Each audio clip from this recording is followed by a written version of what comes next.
డిచ్పల్లి మండల కేంద్రంలో మరి ఇవాళ పత్రికా సమావేశము ఏర్పాటు చేయడం జరిగింది. ఈ సమావేశంలో నాతో పాటు మరి జిల్లా గిరిజన ఆదివాసీ కాంగ్రెస్ పార్టీ అధ్యక్షులు శ్రీ యాదగిరి నాయక్ గారు, మరి అదేవిధంగా మాజీ ఎంపీటీసీ విఠల్ రాథోడ్ గారు, అదేవిధంగా మాజీ సర్పంచ్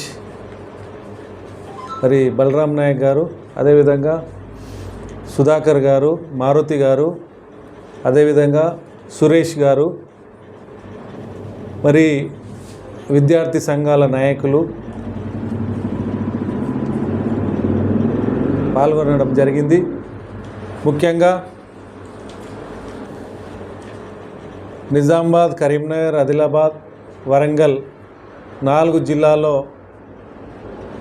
పట్టభద్రుల ఎమ్మెల్సీ అభ్యర్థి అయినటువంటి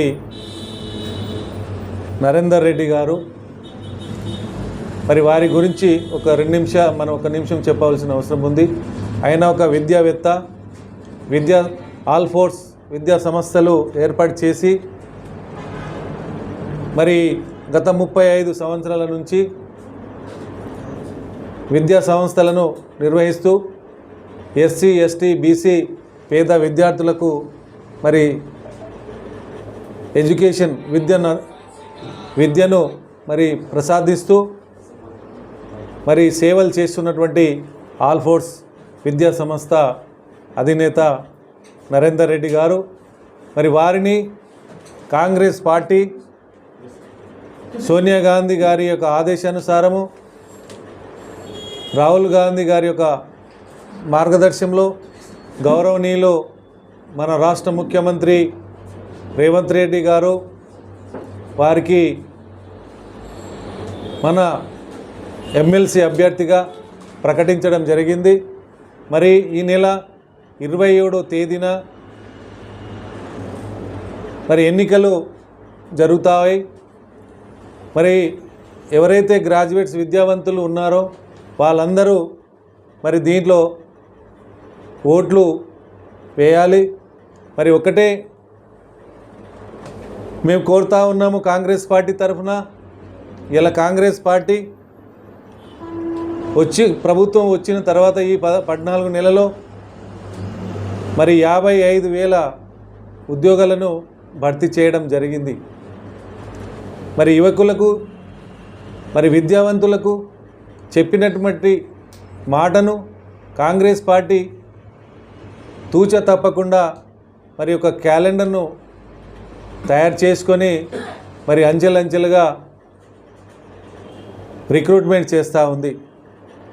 మరి అదేవిధంగా యువకులకు స్కిల్స్ డెవలప్మెంట్ కింద ప్రతి నియోజకవర్గానికి ఒక స్కిల్స్ యూనివర్సిటీని మరి ఏర్పాటు చేస్తూ ఉన్నారు. మరి మన జిల్లాలో కూడా మన నియోజకవర్గాన్ని కూడా నిజామాబాద్ రూరల్ నియోజకవర్గాన్ని కూడా మంజూరు చేయడం జరిగింది.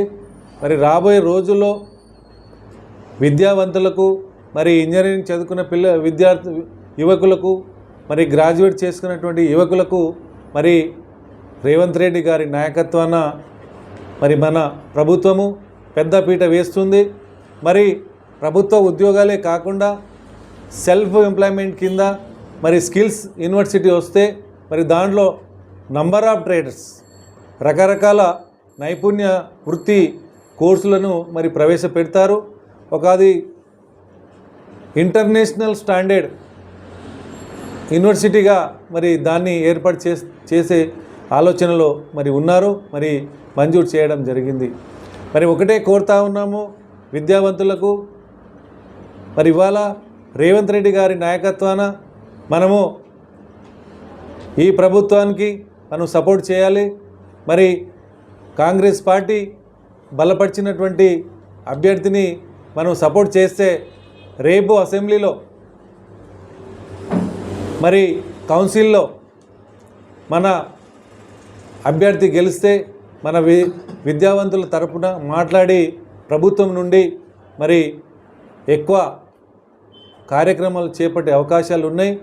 కాబట్టి ఇవాళ ప్రతిపక్ష పార్టీలు ఒకటై ఇలా బీఆర్ఎస్ కావచ్చు బీజేపీ అభ్యర్థిని మరి నిలబెట్టడం జరిగింది.